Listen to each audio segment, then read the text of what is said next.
Okay, so hi everyone. Very good evening for this fourth episode, wherein we try to get various individuals who have studied outside India and try to get their perspective about how it is studying in a foreign country, what are various aspects which one should look at, and what kind of excuse me, what kind of strategies one should utilize in order to make most out of it. So we have for today's session, we have Mr. Nishant Arora, who has a number of years of experience and not just having studied, but having stayed also in US.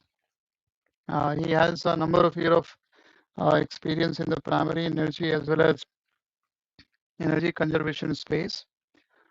So Nishant is Vice President of Association of Energy Engineers, Northern California chapter, and he has about 20 plus year of experience. And as far as basic education is concerned, he started as an engineer, completed his engineering from LD College of Engineering, Gujarat University, and subsequently he went on to do his MBA in sustainability from Leeds School of Business, University of Colorado, US. And he's also, and he's quite intimately involved in the energy sector per se, and with sustainability. Apart from other things, he's also a lifetime member of Association of Energy Engineers and US Department of Energy Data Energy Practitioners. And most recently, a couple of months ago, he also completed this independent director, one can say certification from Indian Institute of Corporate Affairs. And he has been also recipient of Award of Excellence in recognition from Outstanding Leadership and Services from Northern California chapter of Association of Energy Engineers. He's quite passionate about clean tech, as I mentioned earlier, and solving large unsolved challenges. Given his family background is having several engineers and scientists, so physics, of course, is one very important area of his interest. Apart from studies, along with the academic pursuit, he also worked with Silicon Valley-based startup Innovity, where he helped and built to scale a new line of business called ESCO, which is energy services company that helped the company its multi-million dollar exit. And then the company sold out to Veolia in North America. Just recently, last year, he came back to India after more than a decade in US and started a company in stealth mode for an Ecotech. And he was also appointed director of a startup he was mentoring, and also writing a book on corporate governance. So far from the clean energy space, governance is another area of interest for him. And along with a couple of his colleagues, he's writing this book and also quite a bit active in the non-profit space. And he's in the process of starting this non-profit entity which serves in the energy and healthcare space. And apart from this, also founding trustee of another Bangalore-based non-profit, Nirvana Hearing Care Foundation. And he continuously keeps on advising various startups in IT, Delhi or Silicon Valley, and very active. So we're just a couple of minutes away while he's joining. He's doing some technical setup. As far as US as a study destination is concerned, it's a very promising country, and what we can have is a few examples which we have seen from success of various Indians. Say, for example, the CEO of Google, Mr. Sundar Pichai, as well as Microsoft, Satya Nadella, and there are several Indians who have done remarkably well in US. And the advantage lies that the the environment, the academic as well as the industry environment supports uh, these talented individuals, no matter from which country they belong to, and supports in rising also to the top.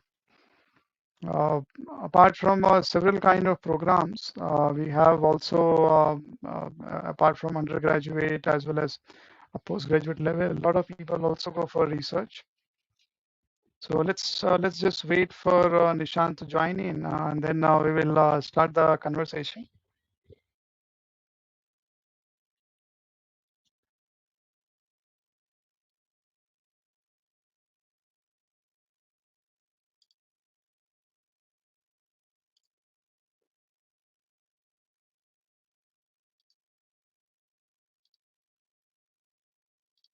So Nishant is almost set. He's just joining in a minute.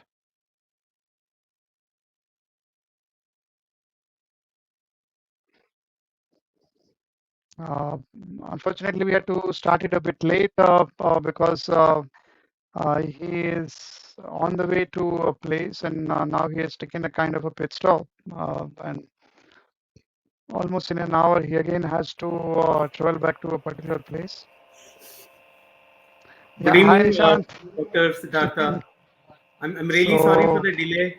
no, I that's think, like it's like Murphy's Law, whenever you plan to be on time and, things, work against you. But no, no, no. I So guess that's I what would defines say all of that us. yes, yes. No, but that's okay. I was just introducing about your background to the audience, and then I would say that you came at the right time. Thank you. So everyone, we have Nishant with us. And as I was saying, that Nishant was on the way to some place and he has taken a pit stop to be with us. And thank you very much, Nishant, for that. And after Thank this you. session, also, he has to rush back to again next trip. So Nishant, you studied in Ahmedabad, Gujarat, then you have been in Delhi for quite a while. What was the motivation after your engineering to go to US and then study this MBA program? Yeah, firstly, like thanks for introduction to the group. So yeah, by my background, like I'm an electrical engineer from Gujarat University, LD Engineering College. And as you mentioned, like after like many years in my work life, I actually moved to do my MBA, and that too in sustainability, so completely changing my field. So I think like what happens, sometimes is serendipity. So things, one thing leads to the next. And in my case, like it was a near death experience which happened to me in 2008, which took me, from a journey which I was having in the fintech domain. So I was doing a pretty like fantastic. I had a fantastic job with Tata Consultancy Services, where I got a chance to travel abroad to Belgium and Holland, and I was leading a team over here, and later on, got into pre-sales as well. But then after this experience, like I had a soul searching kind of a moment where I felt, like although like with my work, there is some good impact being made to the bottom line of the companies, which were the largest banks over there. But with the financial crisis, I felt, like somehow the software which we made, that was the only platform which was, trading on the day when the market crashed, and it was for HNI customers. So on one side, like I was, bedridden over here. I had a couple of months to think that, because of my efforts, the rich became richer, the poor became poorer on one particular day. And that soul searching led me to the field of sustainability. I tried to start up over here in India in 2010. Like I started a sustainable construction business, but then I found, like if I have to scale, if I have to, do something impactful, I probably would need to have a higher degree. So with that, like I searched for colleges which were there, and like I had very clear picture in mind that sustainability is the goal. So I need to learn from the best. And I, in my quest, found two universities which had IPCC, Nobel Prize, winners who were actually teaching. So in India, it was Krishan Pachori, like he was the lead in the IPCC panel, and there was Professor Paul Comer, who was a Nobel laureate, part of that panel, which got the 2007 Nobel Peace Prize for defining climate change.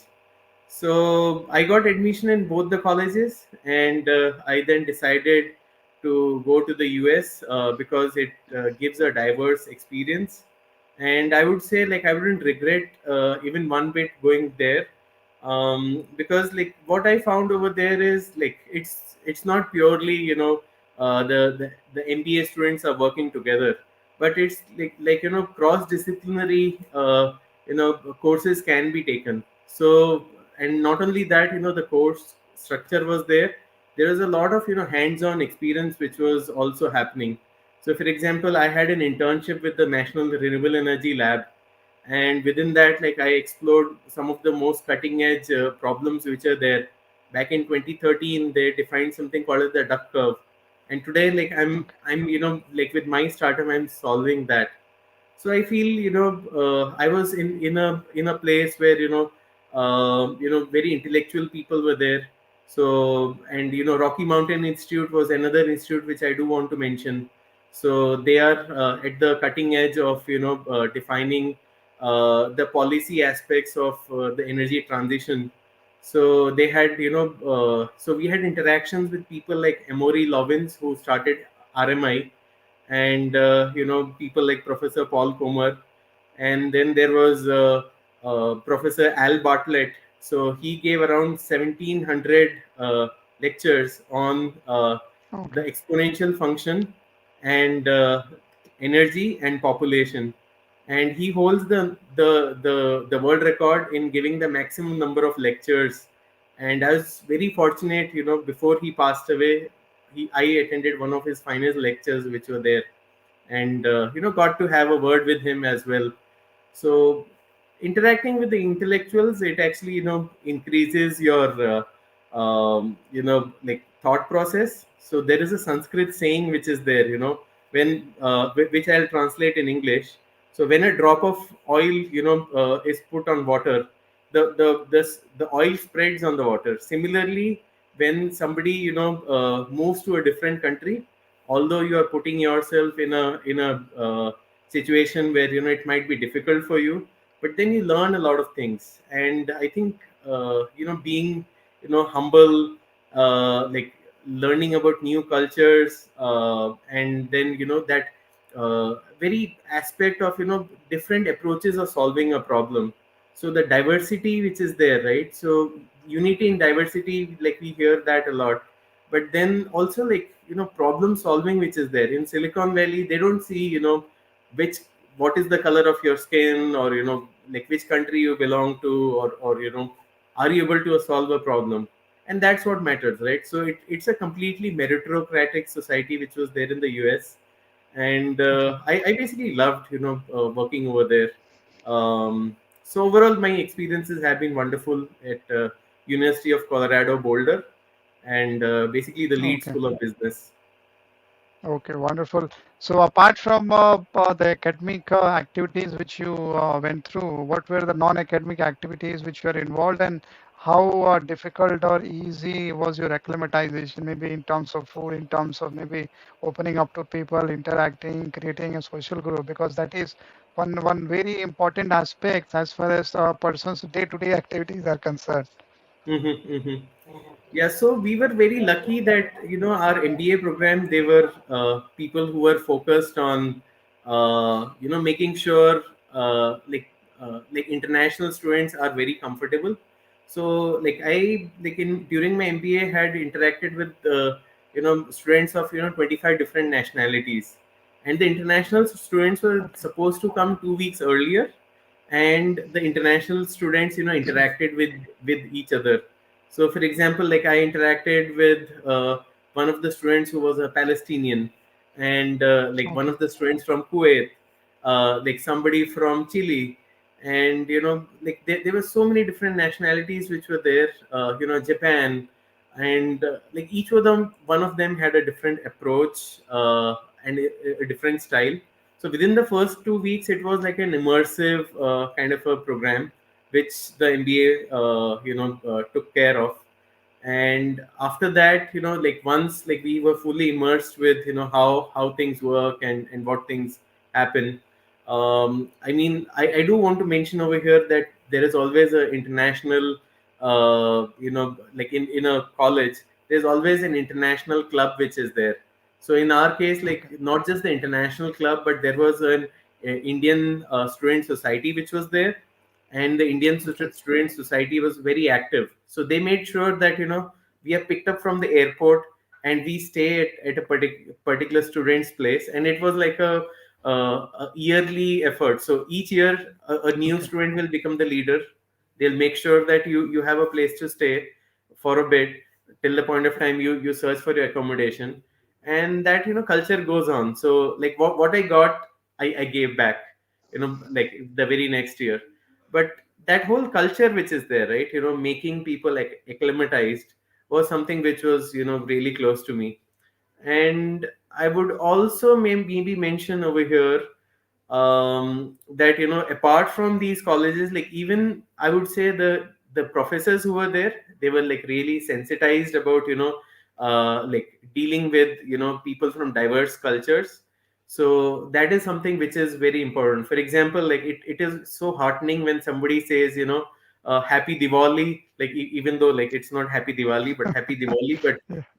they would make sure that they wish you that. And and we are also then happy to call them along to our functions and events which are there. So there was an international coffee hour which was there, which Okay. happened every Saturday. And it was open to like any of the students who could come in. And apart from that, MBA has different clubs, right? The marketing club is there, and finance club is there. But then there was this international club also which was there. And people could come to the club. There would be a speaker who would speak to a particular topic, and there would be some international food which would be served. So just consider having seaweed as a Japanese food, which is getting Okay. offered. So it was interesting. That whole experience which was there was very curated, but like made each one of us students very comfortable. Okay, wonderful. So, given that you had a diverse experience with people from different nationalities, in case you have to make some approximate maybe comparison, how do Indians are perceived in US as far as intellectual aspect is concerned, as well as maybe let's say the culture is concerned? So, how do they are perceived compared to maybe let's say other nationalities? So, in a student environment, say for example, in a college, they are definitely considered as very bright students, like who are like really hardworking. So that's like clearly a given, and it's also seen that Indian students are maybe having that natural tendency to solve technical issues, IT problems, and stuff, which Okay, sometimes I find funny, because not every Indian student is able to do that. Like I had the background maybe, but great. few students were not. But then they are perceived as that. Having said that, people have a positive, they have a very positive outlook towards Indian students. So Sure. yeah. Okay, great. So, having spent so much of time being involved in so many activities quite intimately, what was your motivation to return to India? Uh, Right. So I think like having spent around 10 years in the US was good. So I got a chance to work on some cutting edge work. So we did energy and energy efficiency, and that too following very stringent codes in California. So like I think like I had good experience over there, like had saved some money. And I think like like visa is always an issue. So in the US, the H1B and then the green card and all that. So I think the overall, the process, which takes around 15 years, like 14, 15 years, um, like you are kind of stateless till that time. Okay. So that Okay. was something which I said, like I firstly, like I was a NCC cadet, and my father was a scientist in Oh, ISRO. So like that natural, inclination, and then like I had also, back in the day, got into selection for the Indian Army during the college days. oh wow. And I so did yeah, not know so it. with all those things, that inclination was there to come back, and it was only a matter of time that when that happened. So my like H1B, the 6 years completed, and like I thought it was time to be back. And so yeah, I'm Okay. here, and then starting up. So the experience which I had over there, that can't be taken away. Like although like there are many things which like one can think of. Most of the people who go abroad, they don't plan to come back, but I would say that there are a great number of opportunities which are coming up over here. And like the kind of growth rate that this country can give, which India can give, I think no country today is growing at that rate, and that is a given. So I would say, like it would also be nice that you can solve the problems of your own country. And if at all, like like you have good experience over there, try and build a bridge. And that's what I would say, I'm still trying to do. So like I'm mentoring some Indian uh, students over there in the US. So in a Silicon Valley based startup is, like I'm kind of advising them.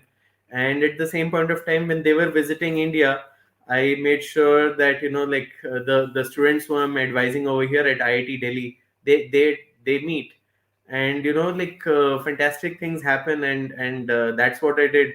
So when these the folks from San Francisco, when they were visiting, I took them to IIT Delhi, and basically they had gone to the incubator at IIT Delhi, and it was overall a good experience. So I would say that that exchange of thoughts, or maybe exchange of ideas, is very much something which should be there.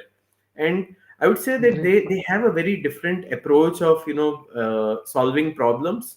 And I would say like many of the good things which they do abroad, like I've worked in Europe as well, and as well as I've worked in the US.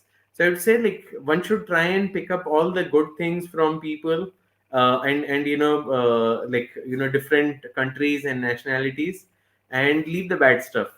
And I think that's what makes us a better person. And I think overall, like even India as a concept, like we have had the Mughals, and before that, like we had so many different civilizations which Cultures, actually came peoples. in, and they have made the culture rich. And that's what I think we Agreed. should continue to do.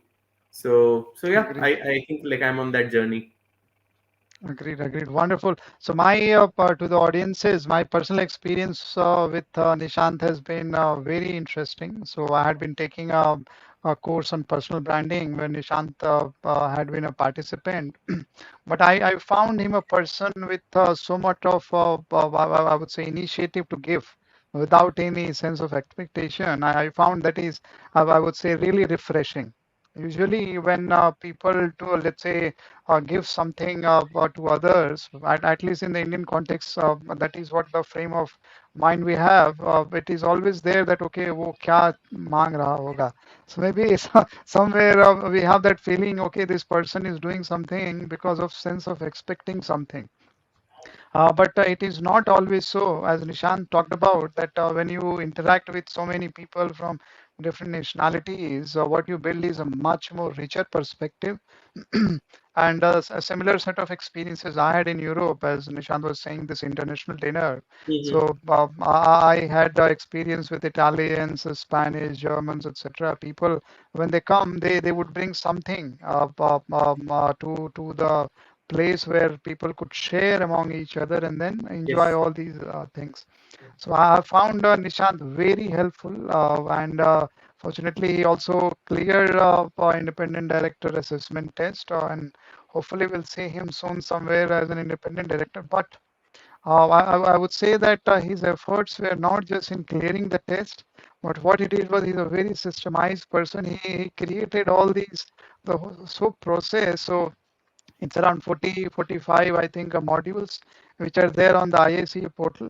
He went through very meticulously through all that. He created materials, took down notes, and then he freely shares with participants who are wanting to go through that course and then clear it. So a sense of giving is something very interesting, very unique, and personally I quite admire with Nishant. So, Thank you. Nishant, you have been with the Indian ecosystem, of course, and I, I think a couple of months ago, you and a couple of your colleagues from US, I think some Mhm. prize or something, accolade you won. So, what was that about? If you could just talk a bit. Yeah, So, what yeah. was So that Sid, given for?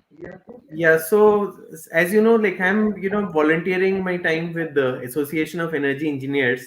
So currently, like I'm the vice president of Association of Energy Engineers, Northern California chapter. And within that, like because of the volunteer work and the giving back, as I want to mention. So like I think the board decided to give me that award about leadership and service. So excellence in Okay. leadership and service award, it was what was given. It was a plaque which was there, Oh, and I think it was something which I really cherish. It is one of the highest points in my career, I would say. And yeah, I think like selflessly giving is something which everybody should practice, because like somebody up there agree. is watching. So if you give selflessly, he'll make sure 10 times more is what you receive. And I have that Yeah, personal experience. I definitely feel one should give as much as they can, whether it's their yeah, time, whether it is their knowledge, whether whatever, in whatever way you can give, you should. And not everybody is fortunate. And I feel agree. like I stand on the like the shoulder of giants. So I think it's my responsibility to build the next set of leaders. So I think like a leader is only successful when the next set of leaders are there. And yeah, I think it's a typical leadership trait which maybe runs in the family. Like I saw my grandfather, he was with the territorial army. And like with the partition, like he came back to India. And like he made sure like all his children, and his extended family, his brothers and his children, so they were all IITians and all that. And he did not know about these things. He would go, he would ask people, he would take the help of people. And then when he was in a position that he could help them back, being somebody from the telecom domain, so he repaid in the way he could. So I think life comes a whole circle. And people should definitely take pride in supporting each other. So that's what Agreed. will take us to the 5 trillion economy, I would say.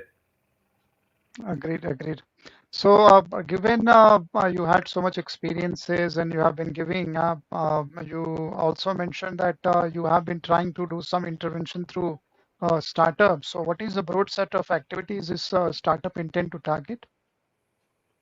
So I think like with the startup foreign ecotech, like I'm working basically in three phases. In the first phase, like I am working on a software, like an HR related software, I would say, without giving up too many details. So that's the first step. As the second step, or like an ongoing step, I would say, we are working on a software for virtual power plants, or it's also called demand flexibility.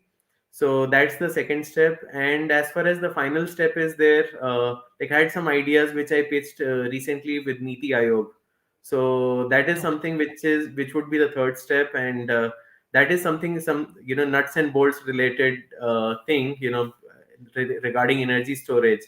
So I think because it is going to be very capital intensive, that's something which is in the final phase. But yeah, like Oh, working on the first and the second phases is what is currently happening. okay, wonderful. So, and my best wishes for great success to you in Thank this you. regard. Now, with regards to some time ago, we had discussed about your ideas about the environment in Delhi. Given that winter has set in, and I Hmm. was just talking to my younger brother who's in Delhi, it's Hmm. quite cold, and even from Lucknow to Kanpur on that area, it's very foggy. Yes. And of course, when winter sets in, the pollution level becomes very high. So I think you had discussed about some ideas. If you could just Right. talk about this proposed plan of yours, as far as maybe helping in the environment is concerned. Yeah, so I think so all the stuff which is coming out as we call as Parali, right? So like I worked on a project which is also like so Parali in the US is called corn stover. So the plant which Okay, is left after you take out the corn. So I worked on a life cycle analysis project over there where we went to the plant, we actually understood their systems, and then in that case they actually had a continuous current reactor, CCR was there, which was converting that into ethanol. So I think they were in that time developing that technology. So basically they tried it from the lab into a 200 kg to a 2 metric ton. So they were working on the 2 metric ton, and they had plans to go with a 20 metric ton if the 2 metric ton scaled up well. So we did the life cycle analysis, the carbon accounting upstream and downstream for the particular process they had. But during that process, the way this thing is getting done, like I understand that process, and I think although like it is not like part of the roadmap which is there, but I very strongly feel that at some point maybe like I can associate with people like who are like-minded, or are looking for some sort of a solution. So maybe like we could work together. So but yeah, I think that's a problem which many folks are already working on. And success would definitely come to the people like who make that breakthrough. So I sincerely hope like one of these folks come up successful, or if not, if they can involve me as an advisor, or somebody with technical background who can help them. So yeah, I'll see like how things go with that. But like I haven't been actively pursuing per se, because the phase one and phase two has been keeping me busy. And also like the advisory thing which is there with the IT Delhi students. So recently, like I came to get a position as a director in their firm. okay, So yeah, it really keeps me busy. In fact, I'm beginning to non-profits as well. So it's one is for cochlear implants. So I'm in fact traveling to Bangalore, like after this interview, like I'll be traveling to Bangalore today. oh, So okay, for that registration. And also like there is one more non-profit which is there, creating products for benefit of the larger group. So which is okay, addressing things within the healthcare as well as the energy domain. So many okay. things keeping me busy. So this project has been on the sideline. But yeah, if I find somebody as enthusiastic, I'll be more than happy to provide any support I can. No, I'm quite sure wherever you will go, you will bring that positivity and then Thank you. that goodness. And my prayers for great success. I have a couple of more questions, but Sure. given paucity of time and then your subsequent trip to Bangalore, I think I'll just wrap up with the last question. Sure. With your experience, if you could Mhm. just maybe talk about maybe let's say a list of things which anyone who is maybe on account of maybe let's say study at an undergrad or postgrad level, whether Mhm. US or other countries, when they go, what are the various things which they should maybe take into account in terms of immersion, in terms of interacting, in terms of learning, so that whether they come back or remain those countries, they could make most out of these experiences. So based on your experiences, if you could just maybe tell a few pointers. Right. So I think it is very important that when you go to a new country, you actually, participate in their functions, festivals, like anything which is close to them. And, like that's how like you come close to them. Like maybe, invite somebody over, while cooking or whatever. But like you need to really, apart from the 6 or 7 hours you spend in college, like you need to put in that extra effort where you socialize with them. And once you socialize, once you understand, what are things that matter, what are the social aspects, the political aspects, or what is things which people care about. So that becomes something which is of a priority. For example, in the US, they have a function, or a festival called as Thanksgiving.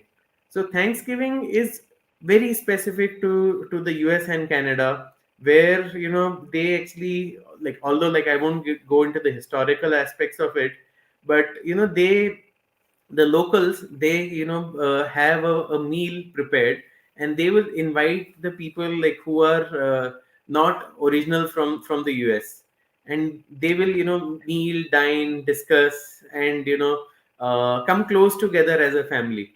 And this is something which like was hosted by Dean. So I remember the week when Thanksgiving was there, I would maybe go to 6 or 7 events, and each one of Okay. those friends who were there, like I'm still in touch with them. And that's how it should be. Like after hours there was a Tuesday night out and a Thursday night out, where people will meet up for beers. And although like I didn't drink beer, or at least back in the day, I began for a bit and then left after, soon after. But I think hanging out with some of these locals really enriched my experience over there. So I'd say do whatever they are doing, and it will be a experience which will be memorable for you. Agreed, agreed. So if I have to, so I also conduct few sessions with my foreign friends, and if Mm-hmm. I have to quote my Argentinian friend, I think it is the same which you said. You have to go out of your comfort zone, interact with Right. people. You may make mistakes, but that process, it's almost like you have to become a child in terms of learning. You may make Right. mistake, but of course, you should have that ability to maybe correct it. But unless and until you go away from your comfort zone, you will not be able to assimilate, you will not be able to understand. And Yes. that It's a process very humbling itself, experience. uh, Yeah. agreed. Yeah. Yeah. So, great, great. So, almost we are close to 7. So, I think I will wrap it up here. And I wish you a very safe and a pleasant trip to Bangalore. And Thanks of so much, course, and really we appreciate your patience. I'm really sorry for the delay today, and I mean, like, no amount of sorry which I say can uh, rectify that. no, no, But no. yeah. Thank you for. I think it's okay. Some of the things are not in our control, and as I mentioned with the participants, Nishant was coming from one place, took a pit stop at one place, and then moving to another. And this meeting we had decided almost a week in advance. But because of this, I think emerging incident where he had to travel, he still made time for this. So I think for that commitment, Nishant, thank you very much. And again, Thanks for having me. have a great trip. Uh, okay, thank Yeah. you, participants, for joining. Yeah, and Alvira, any you may students who please. are Yeah, interested in yeah. sustainability, clean energy, I'll be more than happy to support them in any way. Like they can reach out to me, Sure, sure. Nishant Arora on LinkedIn, and I'll guide them accordingly. So at least for the US, like I'll be like very supportive of them, because I know the system in and out, and what are the highs, and what can be the lows, and what are things to do and not to do. I can maybe explain in further detail. So yeah, happy to help. Thanks, Nishant. And don't hesitate. Nishant is very approachable. So even if he has so much richer experience, and has played senior roles in industry. Is very approachable. So those of you who have any interest within the particular area and intend to get in touch with him, you can reach out to him or reach out to even EduAbroad team, and through them, I can help you reach out to Nishant, and you will be pleasantly surprised with your interaction from Nishant. Very enriching and very full of learning. So thank you, Nishant, once again, and thank you Thanks so much. everyone for wherever you are joining. Okay, Okay, yeah. okay, Have a great Nishant. rest of So your you may. day, everyone. Take care. Bye. Thanks, Nishant.